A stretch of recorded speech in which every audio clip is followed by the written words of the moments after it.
Listo.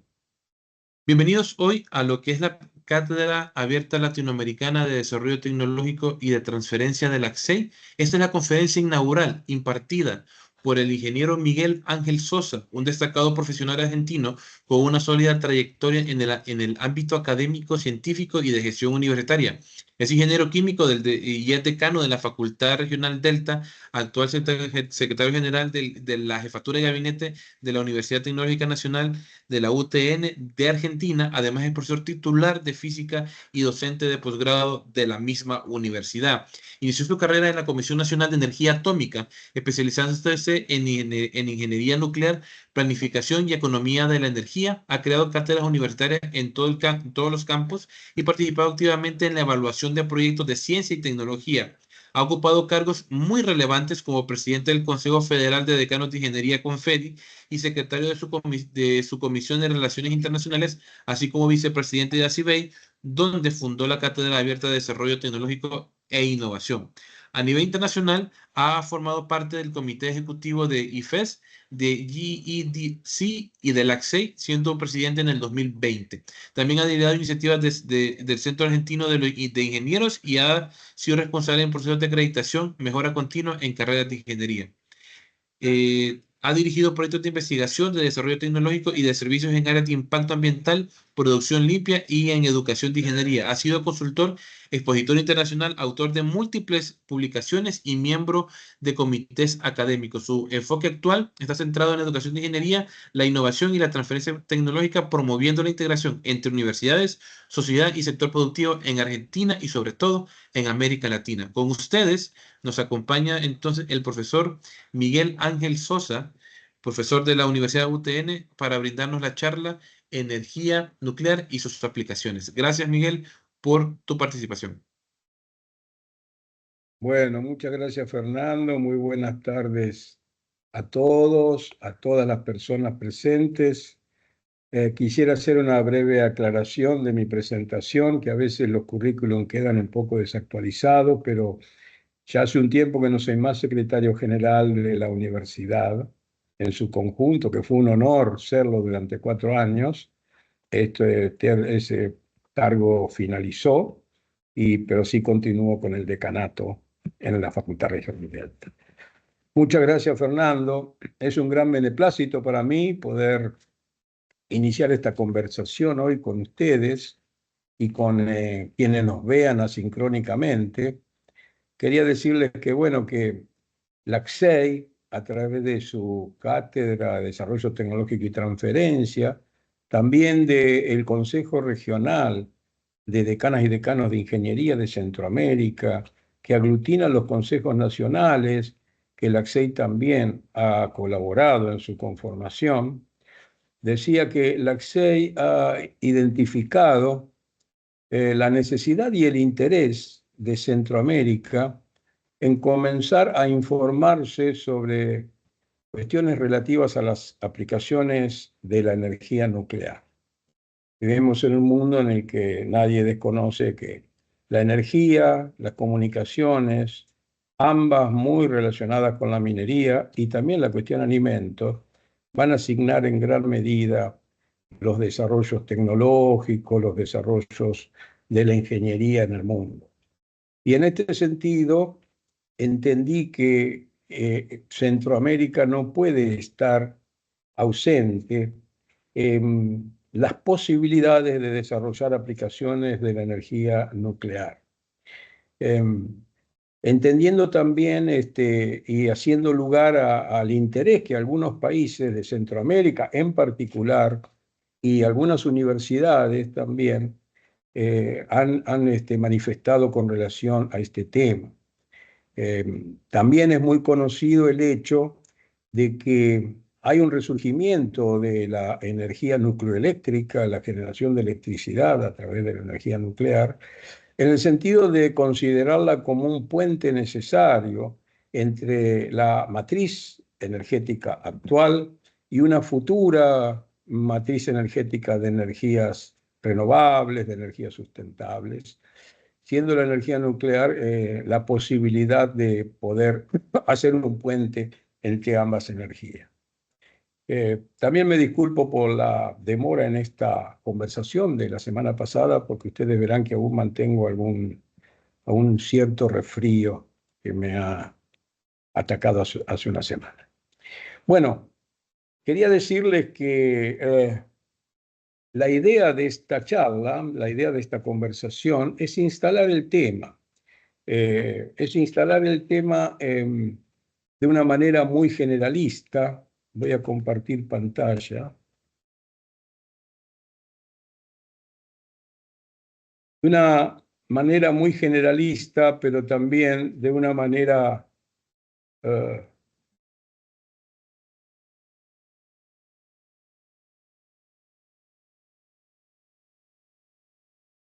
precisa en lo posible.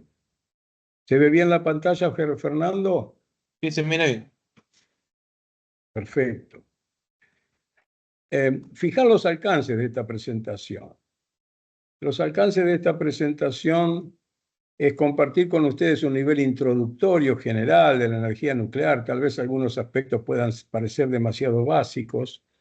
Y después compartir también algunas aplicaciones de esta energía nuclear.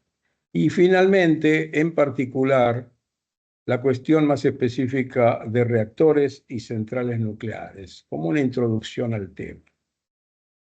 Pero también me ha interesado complementar la presentación compartiendo con ustedes, y dado que entre académicos en general estamos, la CSEI, Consejo Regional de Decanos y Decanas de Ingeniería, cátedra, lo que podría ser el desarrollo de contenidos para la formación de personas en Centroamérica y el Caribe. Porque la idea de poder desarrollar distintos aspectos de la energía nuclear comienza, entiendo, con la formación de personas que aborden estos temas como de física nuclear, de reactores, seguridad radiológica y nuclear, centrales nucleares, en particular, porque es como el inicio de la participación en el conocimiento, ¿no? Y con la idea de que estos temas de energía nuclear son eminentemente formativos y despliegan una cantidad de tecnologías complementarias, paralelas, ampliatorias, que contribuyen sobremanera al desarrollo de nuestros países de América Latina y el Caribe, como podría presentar Argentina en lo que ha realizado. Bien, ya entrando en el tema, podemos comenzar compartiendo la idea de que cuando hablamos de energía nuclear, hablamos de, en general, dos modos en los cuales podemos generarla. Uno de estos es, perdón, me fui de la pantalla. Sí, estás lista. Tienes que volver a regresar a PowerPoint. Ahí. Bien, sí, porque tenía algo que me molestaba. Bueno, la fisión y la fusión nuclear. Esto ya es todo un tema de desarrollar, ¿no? Pero se entiende que la fisión es la rotura de ciertos átomos que nos brindan muchísima energía en este proceso de rotura en distintos fragmentos. En general, se trata de elementos pesados, como el uranio, en particular su isótopo, uranio 235, y la fusión nuclear, que es la que aún no está resuelta su tecnología, pero avanza a pasos agigantados, es la fusión, la reunión, la suma de dos átomos muy livianos que de alguna manera están emulando la reacción de nuestro Sol, de las estrellas, donde es la fusión nuclear la que mantiene esa energía que vemos a través de su brillo. Un tercer aspecto de la energía nuclear es la radioactividad, ¿no? Sobre la que también deberíamos hablar, aunque más no sea introductoriamente. Fisión y fusión. La fisión, como les decía, implica la rotura de un átomo, por ejemplo, el uranio 235. Vale mencionar que en el uranio natural, el uranio 235, el isótopo 235, que es el número de nucleones que contiene está en la naturaleza en un 0,72%. El otro es el uranio 238, que no es físil en principio, pero tal es el ser humano ha desarrollado la posibilidad de aprovechar en este bajo porcentaje al uranio nuclear. Ya vamos a ver después, cuando el uranio se utiliza de modo natural, qué formato, qué manera, qué métodos tiene la posibilidad de extraer esta energía, y cuando se lo enriquece, es decir, se aumenta el porcentaje de uranio 235, otro tipo de tecnología puede ser aplicada. Son muchísimas las posibilidades de rotura de un átomo de uranio 235, pero en general conviene saber que lo rompe es un neutrón. Es un neutrón que, por sus características de no tener carga, penetra la estructura electrónica, llega al núcleo y lo rompe, lo parte. Eh, por supuesto que para mantener esta fisión nuclear tenemos que aprovechar los neutrones que se liberan en una fisión para lograr que al menos un neutrón de esa fisión pueda provocar otra nueva fisión, en lo que se llama reacción en cadena. Y como verán el ejemplo más abajo, muy sencillo de fusión nuclear, ustedes verán que un átomo con un solo protón azul, que es hidrógeno, perdón, con un protón azul y un neutrón amarillo, que es deuterio, que es un eh, isótopo del hidrógeno, y en la parte de arriba, al tener dos neutrones y un protón, se llama tritio. Bueno, cuando se juntan, forman ese otro átomo donde podemos ver ya dos protones, que es lo que lo diferencia del hidrógeno, y se forma un átomo de helio. Bueno, esa es la fusión nuclear, pero hay muchas reacciones posibles de fusión nuclear. Es un ejemplo. Acá volvemos a ver el uranio 235, un neutrón que viene por arriba y que lo impacta. Muy transitoriamente se forma un uranio 236 porque se le sumó un neutrón en su núcleo, y este se separa en dos fragmentos. En este caso, criptón y bario. Pero son muchísimas las posibilidades de rotura que va a tener, y han sido todas estudiadas, por supuesto. Ahí ustedes verán que se liberaron 3 neutrones, en algún caso se pueden liberar 2. Y luego, en la parte de arriba, se repite el esquema, y ustedes verán aquí en esta figura lo que es la reacción en cadena, que al menos un neutrón liberado en la fisión número 1 impacta nuevamente en un átomo de uranio 235 y vuelve a generar otra fisión, y así sucesivamente, o en el mejor de los casos, dos neutrones pueden generar otra fisión.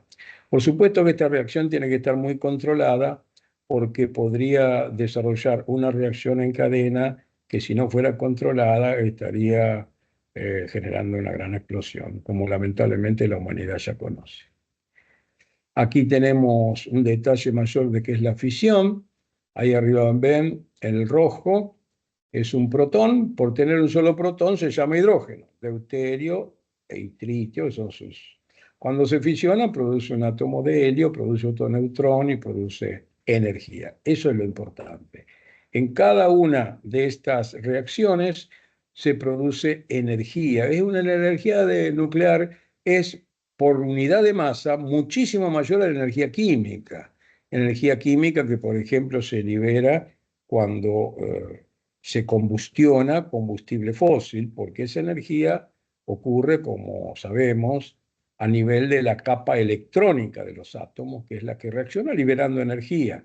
Bueno, aquí pasa algo similar, más complejo, pero la cantidad de energía liberada es muchísimo mayor. Por eso que hay muchos ejemplos en la bibliografía de que con 1 kilogramo de uranio se puede generar el equivalente a mucha masa de carbono, de petróleo. Pero esas son cosas que están en la bibliografía muy a la mano. Quería decirle, bueno, de la fusión, que uno de los grandes problemas es poder reproducir la energía del Sol, unos 100 millones de grados centígrados, y eso es lo que se trata de hacer con distintas técnicas para confinar lo que se conoce como plasma que es un gran desafío tecnológico, no puede estar en contacto con el recipiente que lo contiene, pero sí lograr que ocurra la fusión y la liberación de esta energía. Existe todo un desarrollo sobre lo que es la energía de unión por nucleón, que en los distintos átomos es distinta, y en esas curvas de energía de unión por nucleón que tiene cada átomo, ustedes podrán ver por qué se libera energía cuando se unen átomos livianos y por qué se libera energía cuando se fisionan átomos pesados. Bueno, el tema radioactividad también es un tema que rápidamente debemos abordar y debemos reconocer que hay una radioactividad natural. Por ejemplo, el uranio es radioactivo, el radio, hay elementos que son naturalmente radioactivos. No tiene nada que ver la radioactividad del uranio con su proceso de fisión, es totalmente independiente. Tiene que ver con la relación neutrones-protones de los átomos pesados, como para que emita una radiación alfa, que es un átomo de helio, y de esa manera busca equilibrar una relación estable entre neutrones y protones. Eso en general es lo que producen los átomos cuyo decaimiento radioactivo, cuya liberación de partículas o energía de su núcleo, lo que hace es buscar un estado de equilibrio. Por lo tanto, existe lo que se llama radiación alfa, existe lo que se llama radiación beta, que es liberar un electrón, lo cual es más complejo que eso.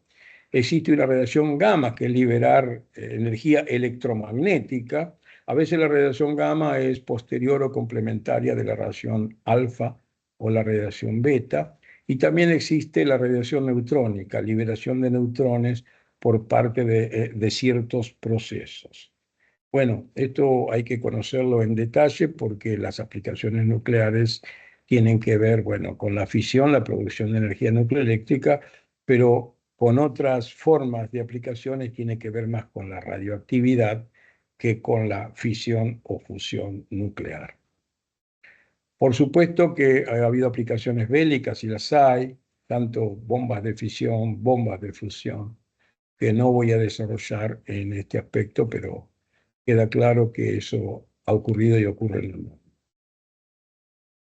Bueno, hay muchas aplicaciones de la energía nuclear para usos pacíficos. El Organismo Internacional de Energía Atómica siempre nos informa que el impacto positivo de la energía nuclear en el mundo supera con creces a lo que pueda haber ocurrido o con algunas acciones bélicas o a lo que pueda haber ocurrido con algunos eventos de cuestiones de haber no atendido a aspectos de seguridad en centrales nucleares, como el más conocido en Chernobyl, del cual también se puede hablar en detalle.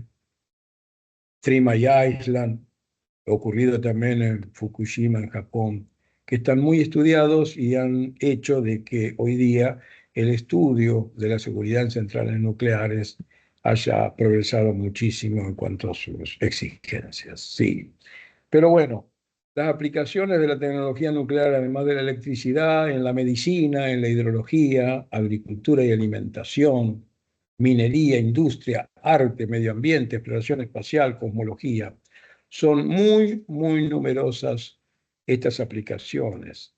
La idea es que se pueda tener en cada uno de nuestros países profesionales que, en primer lugar, estén en la posibilidad de evaluar estas tecnologías, si es que la incorpora el país, poder estar en un pie de igualdad con el conocimiento de quienes puedan aportar externamente al país estas tecnologías e ir aprendiendo al respecto y con el tiempo el país pueda tener autonomía en estos desarrollos.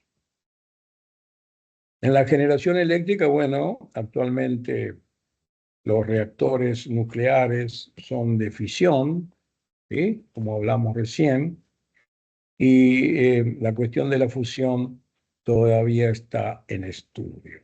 A veces la gente se pregunta qué son esas torres que están en ese dibujo, y si bien son importantes para una central nuclear, en realidad no son el corazón para nada, son equipos de refrigeración, y al no disponer de un caudal de agua, sea de un lago, sea de un río adecuado, se necesita una gran superficie de intercambio de calor. Bien, la electricidad a partir de la fisión nuclear. Bueno, podemos tener la posibilidad de desalación del agua, de la producción de hidrógeno tan necesario, o de asociar la necesidad de calor y refrigeración en procesos industriales. En la fusión, bueno, ustedes saben que ahora hay un proyecto ITER, donde hay un reactor termonuclear en experimentación. También se está estudiando en China, en India, Japón, Corea del Sur, Unión Europea, Rusia, ¿sí? Hay equipos de plasma confinado, como el de ITER, que es una bobina magnética, visto de manera muy general. También se experimenta con rayos láser que comprimen hasta la fusión los átomos involucrados. En la industria son numerosísimas las aplicaciones. Determinar propiedades de materiales, modificar los materiales para mejorar sus propiedades en ciertas utilizaciones, ¿no? Desarrollo de determinados procesos de monitoreo, en general aprovechando ciertos isótopos radioactivos y midiendo su decaimiento, midiendo la interacción con la materia en general, ¿no? Para medición, automatización, en fin, procesos de control de calidad. También la esterilización y desinfección de materiales en general, uno con una radiación gamma, por ejemplo, con un isótopo de cobalto, el isótopo 60 del número, el número másico 60, uno puede tener materiales ya dentro de su envase, cualquiera sea este, y desinfectarlo sin más a través del envase y que no vuelva a tener contaminación de ningún modo. También se utiliza para, por ejemplo, esterilizar alimentos. También una gamografía de materiales, que es como una radiografía, pero más profunda, porque en lugar de rayos X, que tienen una frecuencia, una frecuencia menor y una longitud de onda más grande que los rayos gamma, esto permite una mirada del material muchísimo más en detalle. Y los radiotrazadores son aquellos que se ponen en un proceso, se los sigue y de esa manera se puede sacar muchísimas conclusiones en diversas situaciones. En minería también se puede conocer la composición física y química de suelos, la datación isotópica es un tema que permite el estudio del material geológico, y también las estructuras geológicas, la industria del petróleo. Esto de la datación isotópica llama mucho la atención. Muchas veces se habla del tema del carbono 14, el carbono 14 es radioactivo, el carbono 12 es el isótopo más abundante. Y resulta que en un material que ha tenido vida en algún momento, después de muerto en un material geológico, el carbono 14 ya no se repone porque ese material no está en contacto con la atmósfera como el ser vivo que mantiene los mismos porcentajes de carbono 12 y carbono 14 que tiene la atmósfera. Al ser así, va decayendo, convirtiéndose el carbono 14 en otro isótopo, llegando al carbono 12, por ejemplo, y entonces la cantidad menor de carbono 14 que tiene un material indica su edad. Indica su edad porque la puedo relacionar con el tiempo que tardó en decaer, ¿no? Existe algo que se llama la constante de decaimiento. Hay algunos elementos que decaen muy rápidamente, es decir, que se transforman rápidamente en otro elemento, emitiendo algunas de las radiaciones que les mostré, pero hay otros que tardan miles de años. Entonces, o cientos o decenas de años, digo.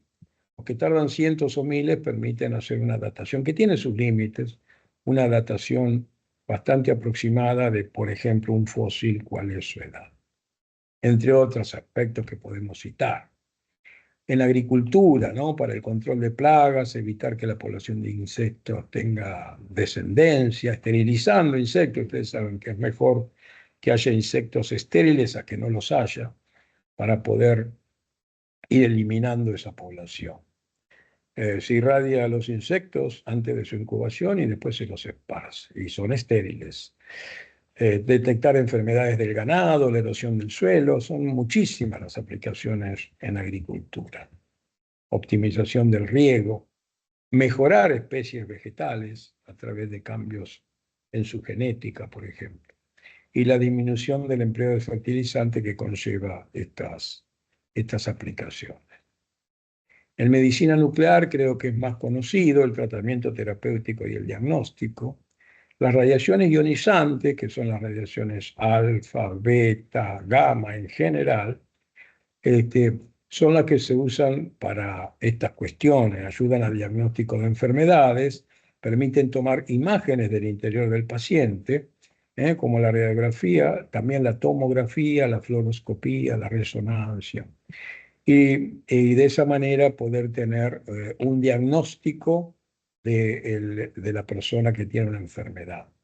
Y también el tratamiento terapéutico es directamente la irradiación, que generalmente se hace con cobalto, puede ser aceleradores de partículas también, y con eso detener alguna enfermedad, por ejemplo, tumoral.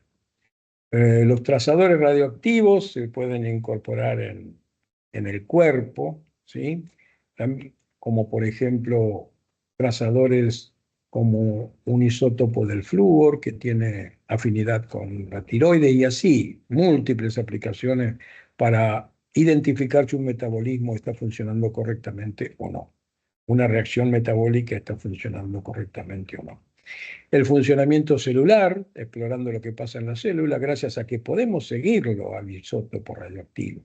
En cambio, en general, todos los materiales están conformados por isótopos no radioactivos y no podemos identificar la evolución de un isótopo, de un elemento en un funcionamiento celular si no es radioactivo. Ahora que lo disponemos, podemos, y así seguir reacciones y poder aprender más de este funcionamiento, ¿no?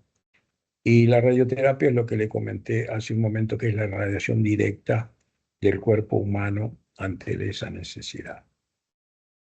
En el ambiente también puede ayudar a estudiar el cambio climático, determinar la cantidad de contaminantes, en ciencias hídricas, seguimiento de radioisótopos a través de cursos de agua, en desinfección de residuos hospitalarios, que son una problemática para su gestión, ¿sí? Esterilizándolos, por ejemplo, antes de su reposición final. En alimentación, voy a ir un poco más rápido, las técnicas nucleares juegan un papel fundamental para esto, ¿no? El alimento irradiado, que ha tenido controversias en algunos casos, ha sido aceptado finalmente. Esto permite que el alimento, por ejemplo, sea más seguro, no se modifica su constitución y aparte a veces se logra también que el alimento dure más. No llega a la putrefacción tan rápido con el problema de tanto desperdicio de alimentos que tenemos hoy en el mundo. La datación de objetos, recién me referí rápidamente a esto. Otras aplicaciones, bueno, en geofísica, en geoquímica. Si estudiamos los materiales radiactivos naturales, podemos también fechar las rocas, cuál es su antigüedad, ¿no? El carbono, el petróleo, en la industria aeroespacial también es utilizado. En el arte, para datar obras de arte o técnicas. En cosmología, las imágenes de los rayos cósmicos que llegan, todas están bajo pocos conceptos físicos y podemos, aprendiendo sobre cómo funciona la radioactividad, fisión, fusión y demás, entender todas estas aplicaciones con pocos conceptos que tendríamos que manejar, que por supuesto adquieren complejidad en la medida que profundizamos. Otras aplicaciones. Bueno, las imágenes muónicas que podrían haber escuchado en algún momento, los muones que llegan del espacio exterior atraviesan objetos. Podemos hacer radiografías al final de su recorrido o tomografías al costado de su recorrido. Podemos estudiar pirámides, volcanes, en fin, grandes objetos, analizando ese muón que atravesó este gran objeto, qué es lo que le pasó en el medio, viendo cómo nos llega al equipo de detección. ¿sí? Las pilas nucleares para navegación espacial, satélites, viajes no tripulados. Bueno, en una pila nuclear, en un pequeño reactor nuclear, se puede tener muchísimo más energía, como en un submarino nuclear, por supuesto, que en cualquier pila de orden químico como las que conocemos. Entonces tenemos acumulada mucho más energía de lo que podíamos imaginar a nivel químico. Técnicas utilizadas, antigüedad de la obra en arte, sin tocarla, por supuesto. Bueno, las edades y composición química de rocas, estrellas, meteoritos que llegan a la Tierra. Creo que es bien conocido que podemos conocer hoy la composición de nuestras estrellas, de nuestro Sol, analizando la energía que nos llega, mucha esa al nivel de la electrónica de los elementos químicos, pero también con la complejidad de que podamos analizar alguna energía nuclear. Bueno, y también tener en claro que el estudio de la energía nuclear contribuye de manera notable al avance de la tecnología y otras áreas de gran importancia. Esto del desarrollo de la energía nuclear y de estas distintas aplicaciones tiene un gran impacto tecnológico, industrial y en la formación de las personas que componen los países que las adoptan. El Organismo Internacional de Energía Atómica, IAEA en sus siglas en inglés, es un organismo que está en Europa, en Austria, y bueno, tiene iniciativas del uso pacífico, ahí pueden consultar muchísima información, ¿no? Algunos de los proyectos de estas iniciativas contribuyen a la consecución de los objetivos del desarrollo sostenible, como el hambre, la salud y bienestar,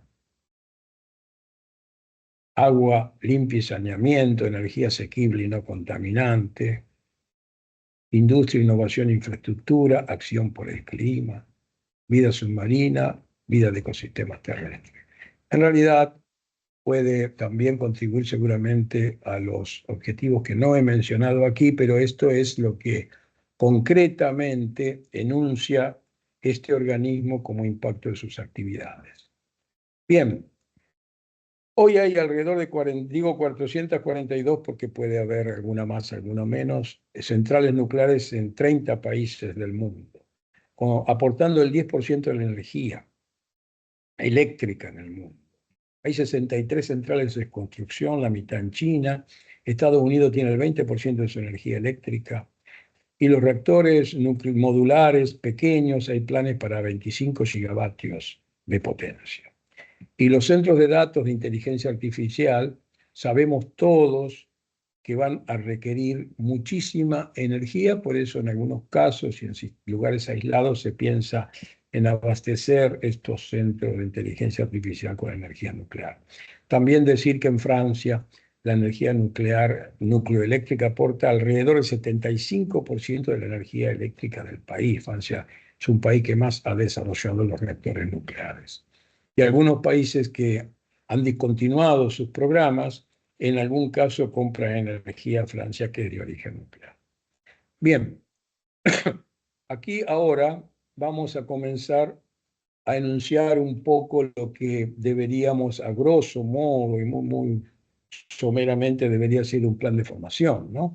Tenemos que estudiar elementos de física nuclear, radioactividad, las radiaciones, la interacción de la radiación con la materia, que es la que explica todas las aplicaciones que hemos desarrollado recientemente y también explica el diseño de los blindajes que necesariamente debemos tener para que la energía no llegue al cuerpo humano de quienes manejan estos isótopos. También la interacción de neutrones con la materia en el sentido de estudios a realizar y también en el sentido de los blindajes, ¿sí? Es muy importante, ha sido muy importante el desarrollo de los detectores nucleares de distintos aspectos, la detección de la radiación alfa, beta, gamma, neutrones. Los aceleradores de partículas son explicados y sus reacciones con la energía nuclear. Hoy día todo el mundo conoce el reactor, el acelerador de partículas CERN, que está entre Suiza y Francia, y que hace poco fue muy famoso por la confirmación de un famoso bosón de Higgs, que hacía falta confirmar su presencia para que el modelo estándar, el de las partículas en el núcleo, una cosa bastante compleja, fuera reconfirmado, y así fue, ¿no? Una mal llamada partícula de Dios, porque en realidad, y bajo mi manera de ver, lo que hace el hombre, la mujer, la humanidad, es desarrollar modelos de lo que está ocurriendo en la naturaleza. Bueno, tenemos que estudiar sobre la física de reactores, porque ha habido un gran trecho entre saber sobre energía nuclear y lograr que un reactor nuclear funcione correctamente primero logrando una economía neutrónica que permita que la reacción en cadena exista. Una vez lograda, evitando que la reacción en cadena se pueda transformar en una explosión. Hay que estudiar la estructura del núcleo, los conceptos de fisión, ¿sí? La reacción en cadena, en estado eh, en estado, cuando el reactor comienza a tomar potencia, esa reacción tiene que permitir que esa potencia suba y después cuando se estabiliza mantenerla. Todo este es un gran capítulo que se llama Física de reactores nucleares. Poder interpretar el funcionamiento estático y dinámico de un reactor de potencia. Y nuevamente acá aparece fundamentalmente las reacciones con neutrones, ¿sí? La producción de neutrones, la sección eficaz y el flujo de neutrones. Sección eficaz significa cuál es la sección equivalente que le pone un núcleo por delante a un neutrón que puede o no llegar a impactar ese núcleo. El estado estacionario, los sistemas homogéneos y heterogéneos de las distintas clases de reactores nucleares que hay. Los reactores pueden ser de potencia, pueden ser de investigación, puede haber fugas, distribución de flujo neutrónico. Tenemos que estudiar la reactividad, que es precisamente el alejamiento, dicho grosamente, el alejamiento del equilibrio de la reacción en cadena. Pero si no tenemos una reactividad positiva, no lo podremos subir. Eso se logra con barras de control, de materiales que absorben neutrones, que algunas se ponen manualmente y otras se manejan automáticamente para que la potencia del reactor sea controlada. Y por supuesto hay sistemas de seguridad que hacen que esas barras, algunas otras barras de seguridad, caigan adentro del reactor, eliminando cualquier tipo de reacción si fuera necesario. Todo eso hay que estudiar, ¿no? Los venenos en el sentido nuclear son elementos químicos que se producen y absorben muchos neutrones.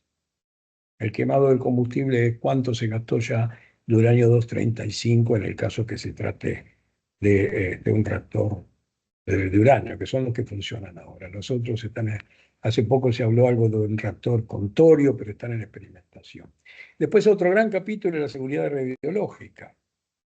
Estudiar las dosis de radiación interna y externa, los riesgos de la radiación, pero uno acá empieza a aprender mucho, ¿no? Porque uno empieza a aprender que no solo se irradia el personal que trabaja en una central nuclear, sino que también nos irradiamos cuando tenemos una radiografía y a veces no conocemos realmente qué dosis estamos recibiendo en muy poquito tiempo en nuestros cuerpos, como en una tomografía también, por ejemplo, y en otras aplicaciones.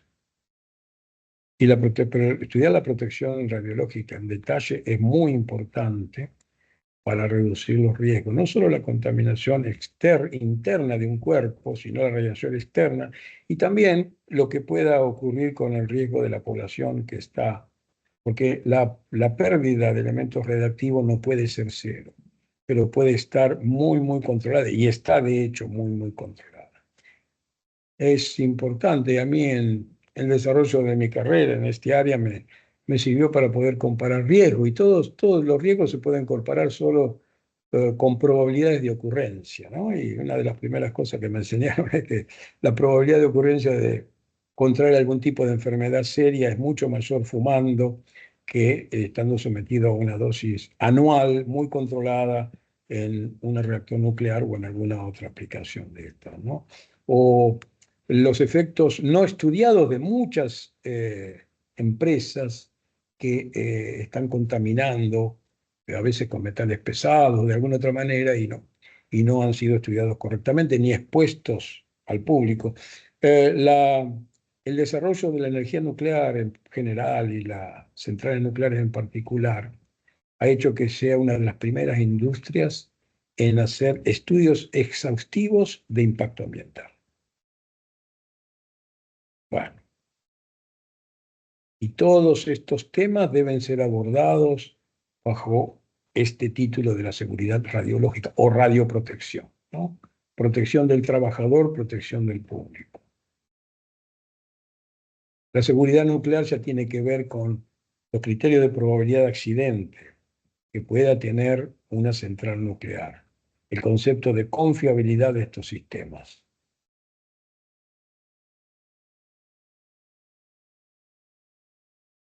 Probabilidades y magnitudes, criterios de aceptabilidad, niveles de referencia para emergencias. Esto ha sido muy, y continúa siendo muy estudiado por el área nuclear. La generación de radionucleidos.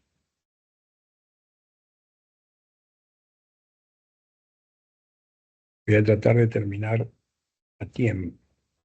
Los aspectos legales y procedimientos de licenciamiento de una central nuclear está licenciada bajo miradas externas, como por ejemplo del Organismo Internacional de Energía Atómica. Hay otros organismos que la auditan y que tienen que darle la licencia para operar o seguir operando o tener que realizar determinados cambios para poder obtener la licencia y parar la central y obtener la licencia para seguir operando. También se licencian al personal de operación.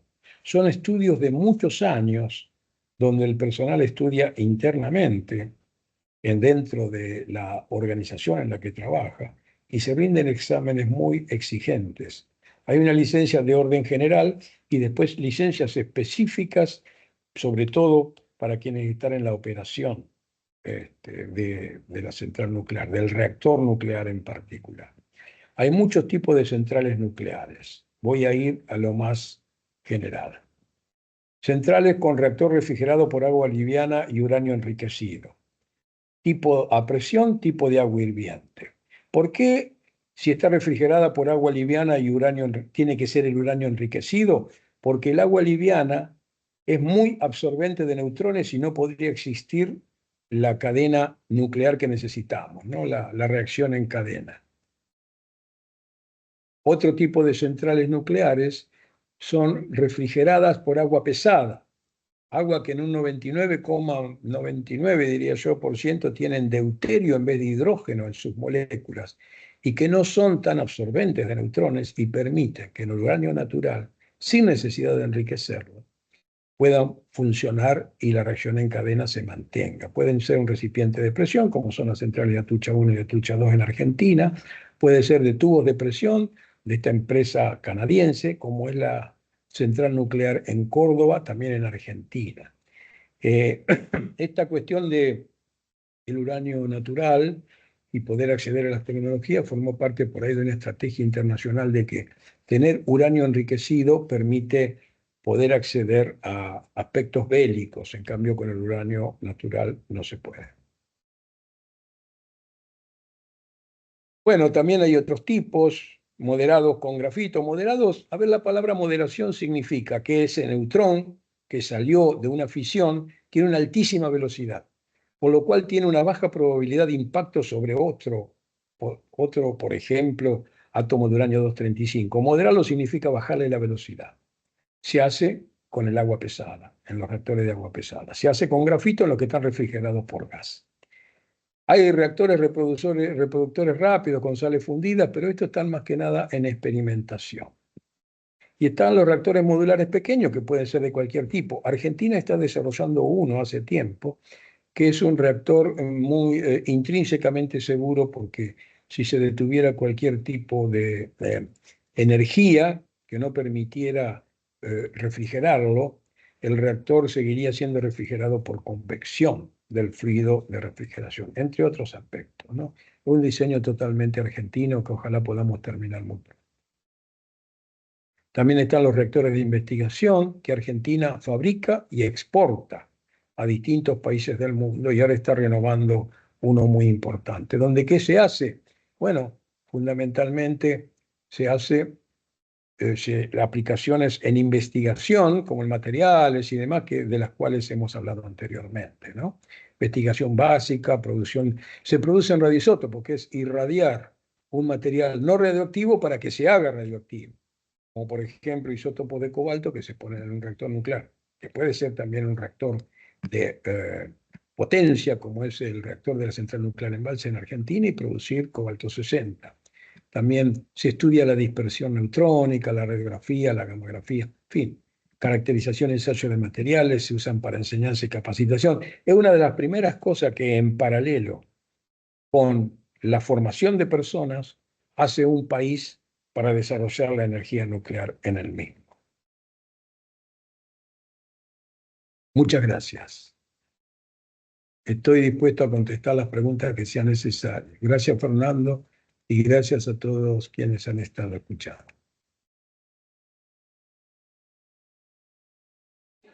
Gracias, Miguel, por tu presentación. Una excelente presentación como tal. No sé si hay consultas y preguntas por parte de la asistencia de la conferencia. La pueden hacer por el chat o la pueden hacer por la caja de preguntas y respuestas. Gracias.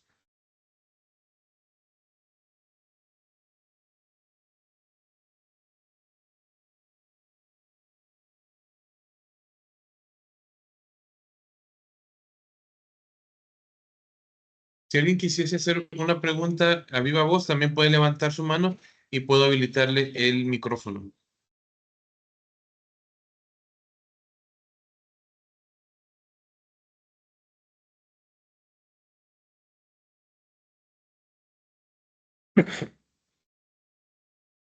Bien, una pregunta, Miguel.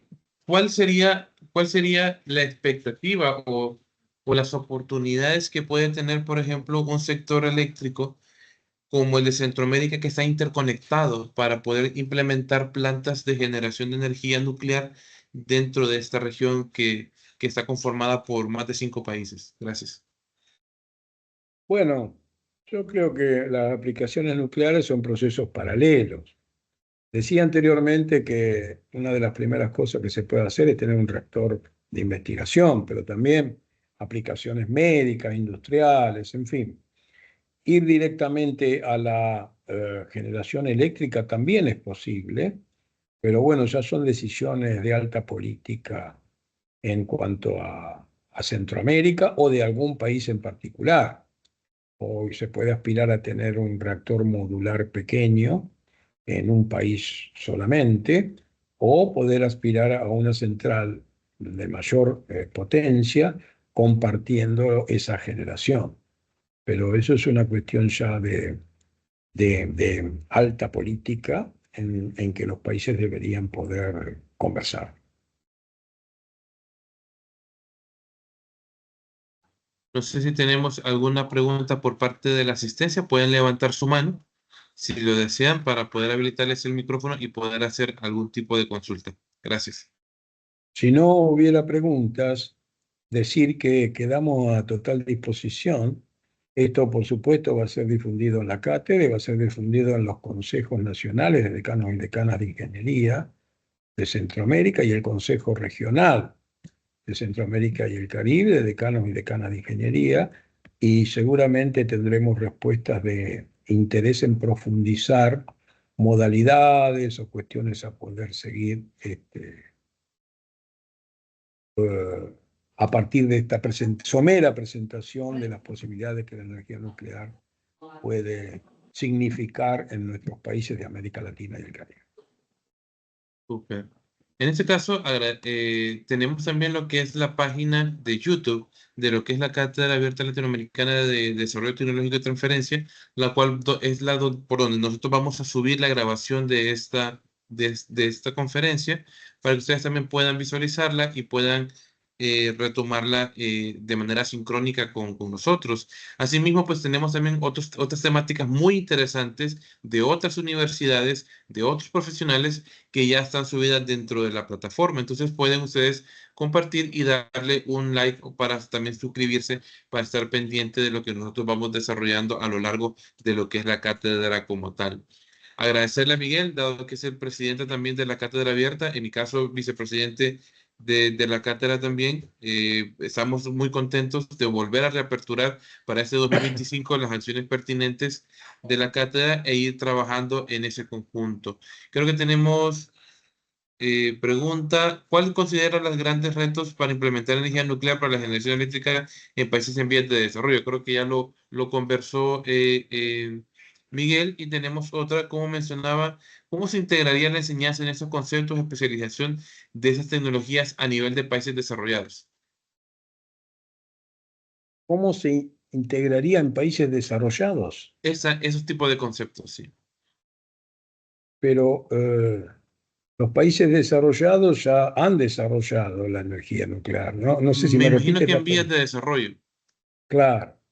Bueno, existen posgrados, existen cursos a poder ofrecer, existen posibilidades diferentes. Yo creo que desde el ACSEI, desde esta cátedra, podemos coadyuvar a que si hay voluntad de alguna universidad podamos realizar programas, pero también si hay voluntad de gobiernos, podamos ser el nexo entre gobiernos, universidades.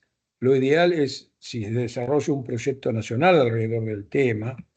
Hay países que ya lo tienen y otros que no, lo que se denomina una Comisión Nacional de Energía Atómica, gubernamental, que rige esto y que coordina acciones con universidades. Así que los caminos son muy variados y se pueden analizar diferentes formas. La cuestión es instalar este tema que para mí es de un gran impacto en el desarrollo intelectual de nuestros pueblos.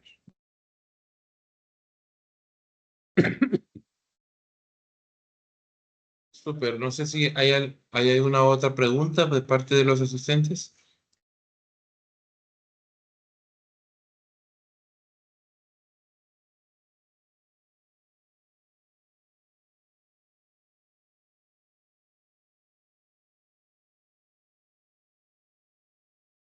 Quedamos a disposición, Fernando. Súper, nuevamente agradecerles a cada uno de ustedes y agradecerle profundamente a lo que es al profesor Miguel Sosa por su participación en esta conferencia inaugural de la Cátedra Abierta Latinoamericana de Desarrollo Tecnológico y de Transferencia. Estamos pues en la anuencia de poder continuar en los próximos 15 días con otra charla muy importante para ustedes. Estaríamos invitándolos vía correo electrónico para que sumen, y a través de nuestras redes sociales y a través de los medios de información que estaríamos utilizando para poder llegar a todos ustedes. Agradeceríamos mucho que pudiesen suscribirse al canal de YouTube para poder sumar suscriptores e ir generando conversaciones acerca de esto y poder ir generando algún tipo de actividad adicional dentro de este proceso. Sin más que decirles, agradecerles nuevamente, y pues estamos a la orden para cualquier tipo de conferencia adicional. Muchas gracias y estaríamos conversando en 15 días con todos ustedes en la próxima conferencia que estaríamos desarrollando. Muy amables. Muchas gracias. Muchas gracias.